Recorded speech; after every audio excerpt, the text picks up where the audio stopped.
Hello everybody, this is Professor Z coming out of the lab today to bring you something brand new. And today, I'm bringing you my review of Dr. Stone, Stone Wars episodes 1 and 2. This, of course, is the second season of the Dr. Stone anime, and since I'm a bit late, we'll be looking at both episodes 1 and 2 today. But don't worry, all future episodes will be getting their own videos, so make sure you stay tuned for all of those. I'll also be covering several other new anime going forward, so make sure you subscribe and ring the bell so you know every time a new video goes live. And without further ado, let's get into this video. So, we start Season 2 with a recap of Season 1's events told by Gin. We also get an update on the cell phone project that started at the end of Season 1. And, well, it's complete. On top of that, we learn what the next project the Kingdom of Science will be working on. And that project is Space Food, aka dehydrated food. This will give the Kingdom of Science a quickly accessible food source when facing off against the Tsukase Empire. Now that Senku's got the whole village working with him, the process of making the space food is extremely short. In the episode, it's completed in under 5 minutes. They mention it in the episode, but it is really cool to see each piece of science the group works on snowball together to speed up the creation process. After the space food is completed, we get a quick flashback to Senku eating ramen with his father. We don't hear what they say, but the scene changes to the two of them at home trying space ramen, and it's clear that Senku enjoys it a lot. This was clearly the inspiration for the space food they created here.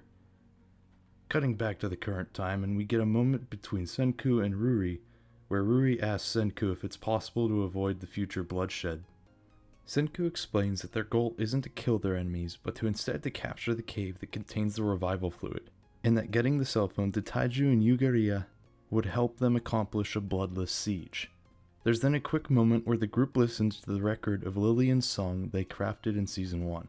We then cut to later that night, where Senku and Gin are having a meeting.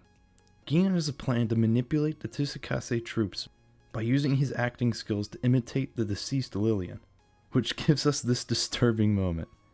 Thanks, Gin. It'll haunt my nightmares forever.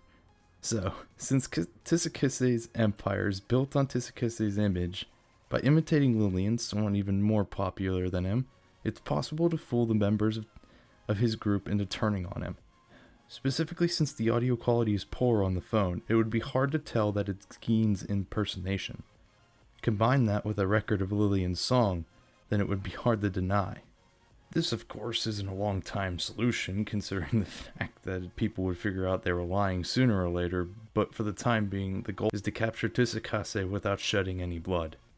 Crom overhears Senku and Gin's plan and joins them as the technician in the cell phone transportation plot. We then cut to the next day, where the team of Crom, Magma, and Gin are set to transport the cell phone to the Tsukase Empire. While they do that, the rest of the village works to create a distraction for Homure, Tsukase's scout, so she doesn't follow the cell phone group. They plan to use exploding balloons to draw her away, and as they go off, episode 1 comes to an end. So, some quick thoughts before we move on to episode 2. Animation, it's crisp, clean, looks fantastic, just as good if not better than season 1. Of course, it's always fun to see and learn more science from this show.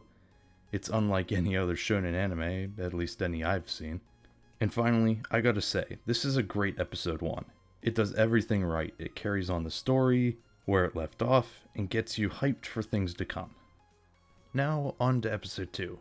And first, I gotta say, I love the opener for this season. I think it's really good. It's an absolute joy to listen to, and I recommend you listen to the full song if you can. Let me know what you think of it down below. I'd love to hear what you guys think of it as well. So, just as planned, the explosion draws Homure out of her hiding place long enough for the Three Stooges to make a break for it undetected. Meanwhile, Suika and Kohiko are waiting to ambush Homure. After spotting Homure, Kohaku gives chase, where we're treated to a really cool chase scene as Homure shows off her gymnastic skills to evade and flee from Kohaku. Kohaku realizes that she can't catch Homure, but that doesn't mean she can't keep up with her. Instead, she herds Homure towards the village, where she'd have the advantage of numbers. Along the way, Senku interrupts the two and blinds them both with a homemade flare. Senku then restrains Homure only for Homure to realize that Senku has the strength of a vegetable and escapes his grasp. After escaping, Homure actually names off all of the present villagers and deduces that Crom, Magma, and Gin are all missing. It really shows how observant she is to memorize all of the villagers. But yeah, after realizing who's missing, Homure goes after the Three Stooges. Senku and Ko follow after Homure as well, thanks to the black light Senku created. While Senku had Homure pinned, he dusted her with barium which glows under the black light, thus allowing the group to follow the trail left behind.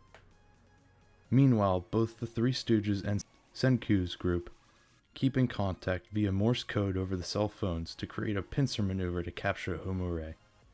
By using the power of communication, the two groups devise a plan to plant a dummy phone antenna in a tall tree, thus trapping Homure at the top, and by knocking down the tree, they leave Homure with nowhere to go, and thus, checkmate. With Homure now captured, the Three Stooges take the cell phone to Tsukakase's base. It's here where we see possibly hundreds of petrified bodies stacked up, all of which have a number on their foreheads, 33 being the lowest number amongst them. This means Tsukakase's army has grown by at least 32 people. It's actually kind of alarming. Even with the power of science, if Tsukakase's numbers increase too much, the power of numbers may just overwhelm our kingdom of science.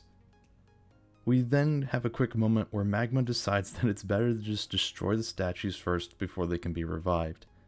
There's a quick flashback for Gin where he seems to remember the person Magma's about to crush, so he jumps in to stop him.